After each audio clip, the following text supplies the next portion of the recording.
Nakabalik na po ako ng Bangkok, Thailand. Galing po ako ng Moscow, Russia. Sobrang lamig doon, pero dito sobrang init. Anyway, nag-coach po kasi ako doon. Kasama ko si I.M. Prin, Lauhawirapap, number 1 chess player ng Thailand. In-assist ko po sa isang torneo. Anyway, dahil nakabalik na tayo, balik analysis na po tayo sa mga ginaganap na international tournament ngayon. At dito nga po tayo tutungo agad sa Prague International Chess Festival 2024 na kung saan ang lalakas ng mga kasali, guys. Andiyan po yung mga batang prodigy ng Uzbekistan na si Grandmaster Nodirbek Abdusattorov. Number 1 ng Iran na si Parham Madsudlu. Andyan yung mga Indian Grandmaster na sila Gukesh, sila Pragnananda at si Bilit Santosh Gurati. At isa din po sa lineup ay si Richard Rapport, David Navarra, sila Tai Baidan at Mateus Battel. Pero nagsimula po ito noong Feb 27 pa. Nasa round 5 na sila ngayon. Ngayon gusto ko lang balikan yung nangyari round number 3. Ayun. Dito po tayo tumungo sa round number 3. Bakbakang Pragnananda at Richard Rapport. Ano bang nangyari? Tindi. Matindi. Mabibigla kayo. Talagang ganito po ang chess. Panoorin nyo. Puti po dito si Pragnananda nag-D4 eh. Knight F6, C4, G6, Knight C3, Bishop G7, nag-E4, D6, and then H3. Ito po yung tinatawag nilang King's Indian Defense. Okay? King's Indian Defense na makagunog variation. Ayan. So, yung H3 po, idea niyan, dalawang bagay, preventing po yung punta dyan ng kabayo, tapos immediate G4. Yan yung kadalasan ginagawa. Mostly, nagka-casting sa queen side ito eh. Anyway, ano ang tinira dyan? Ng item, nag-castling pa rin. Bishop E3, nag-Knight C6. Nag-D5, tumakbo sa may E5. F4, tumakbo sa may D7. Nag-iikot lang yung kabayo at ang position po na ito ay sinasabing plus for white na agad-agad. Ganyan po talaga King's Indian. Lagi lamang po ang puti sa opening. Kasi lamang po sa gitna eh. Ayan o, kuha niya po yung gitna. Ang ginawa dyan, nag-Knight GE to develop lang C6. Nag-Knight G3. Knight E8 umatras. Alam niyo kung para saan? Kasi pagka Bishop E2, nag-D6 or E6 lang. Para saan po yung Knight E-D6? Kasi nga, gusto pa lang mag-E6. Pag kinapture, depensado po yung D6. Yun lang yun. Anyway, kinapture po yan, F takes, and then aggressive play, H4 lang. Ito pong si Pragnananda dito, no? Ang ginawa naman, Bishop H4, ay ang gusto siguro mangyari pagkatulak, ipipin yung kabayo. Pero, matindi si Prag. Bishop D3 lang yung pinakawalan. Number 1 engine move. Binibigay lang yung H4 na hindi tinikman. Bakit? Kasi ang idea po yan, mag-quick win po sa may G4. So, atakado ito, mabubuksan. May pressure doon. May mga malalakas na tulak na ganyan. Pwedeng mag-cast ng queen side. Kahit 1 pawn down, nangingisay yung king ng black dyan. Kaya ibalik po natin doon. Hindi po kinapture. Nag-Knight C5 na kung saan mas mali. Kasi pagka Knight C5 pala, kakainin lang yan, takes, at sirang-sira po yung pawn structure eh. Saka siguro susundutin ng tulak. Kaso, si Pragnananda, mas pinili niya po yung Bishop C2. Which is lamang pa rin. Inatras niya lang po yung kanyang bishop. Gusto niya i-preserve ito. Siguro dahil mamaya magkakaroon ng weakness dyan para may bishop d4. Anyway, nag-queen a5 po si Richard Rapport. Ang pinaka-threat, inaatake yung kabayo, dinipensahan by queen d2, and then queen b4, inatake yung b2, inatake yung c4. Hindi mo mai-b3 kasi babagsak yung c3, kaya nag-castling sa queen side yan. Binigay lang po yung c4. Pero kahit binigay yung C4, winning na daw po ito for the side of white. Bakit? O sige, 1 pawn up ka, tulak lang H5. 1 pawn up ka, pero yung king mo, mabubutas.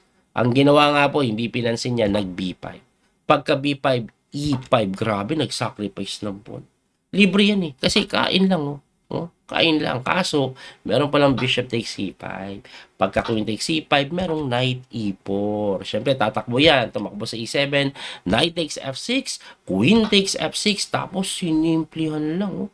G3 lang. Tindi ng G3 lang. Bakit po siya nag-G3?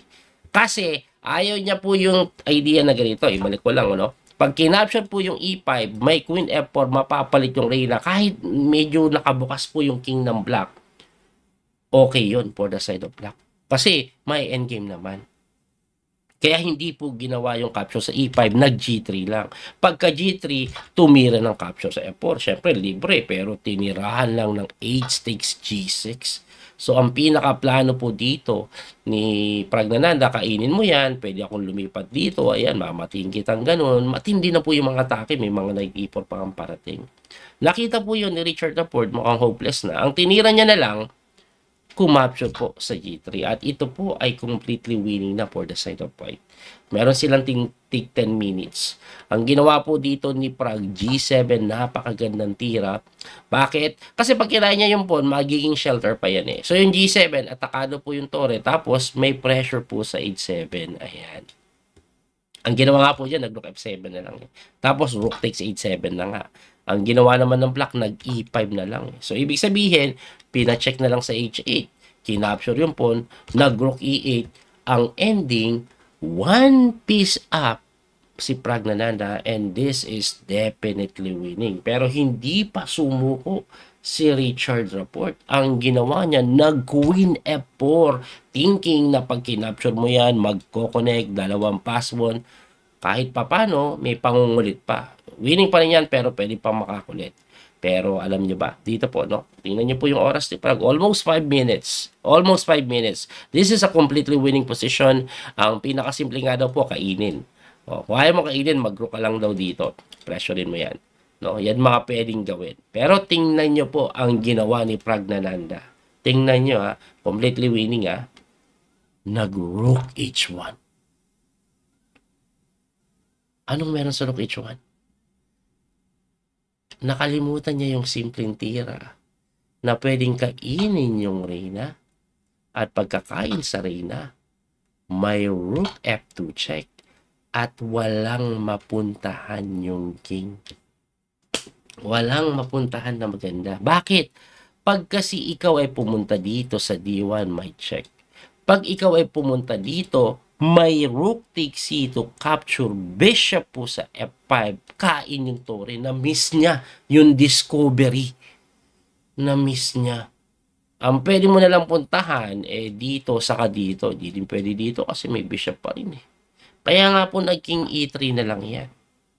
So, ang ending, ayun, bumagsak yung bishop. Nabawi yung pyesa, lumamang pa ng pawn. Though, hindi pa nakadevelop yung tore, nakapin. Kaya nga ang ginawa ni Pragnananda, pumatindi. Nag-rook sa H8. Pinning the bishop, thinking na babagsak ka. Na kung saan mali. Kasi sabi ng engine, drawish daw pag kinapture lang hindi ka nag-rook H8. Kaso, ang pinili niya nga pabagsakin yung bishop na kung saan na-miss niya yung tiradang Bishop E6 lang. Lupit ng Bishop E6 lang. Pinakain lang yung tore. Unang-una, pag kinapture mo to, malilibre to No? Hindi po makacheck sa G8 kasi nga may bishop. Anong gagawin mo? Di malamang kainin mo na lang yung tore. Isang tore naman yun. Kaso, pagkatira ng G2, walang nagawa si Prag. Resign. Ewan ko, nag-resign to, naubusan ng oras. Bakit po nag-resign? Hindi madepensahan yung promotion. Hindi madepensahan magre-reyna and eventually nasa gitna nyo, baka mamati pa yan. Walang check na maganda din yung white. Grabe, no? From completely winning one piece up, biglang bumaliktad. Ganyan po talaga ang chess, may waga. Hanip na yan. Lungkot nang nangyari kay Prag, no? Anyway, ganyan po talaga ang buhay. At dahil po sa talo ni Prag na yan, na dalawang sunod na siya. Kasi ang pagkakaalam ko, round 1, tinalo niya po si Keimer. Round 2, natalo siya kay Madzulo. At ito pong round 3, natalo kay Richard Laporte. Anyway, ganyan po talaga ang chess. Abangan nyo po yung mga susunod na game review natin. Siguro subaybayan natin yung turnayong ito. At yung mga video na pwede natin gawin galing from Russia, gagawin po natin. Muli ito po yung Coach Pinmaster Daniel Causo. Hanggang sa muling pagkikita. God bless po. Thank you po sa support. Bye-bye.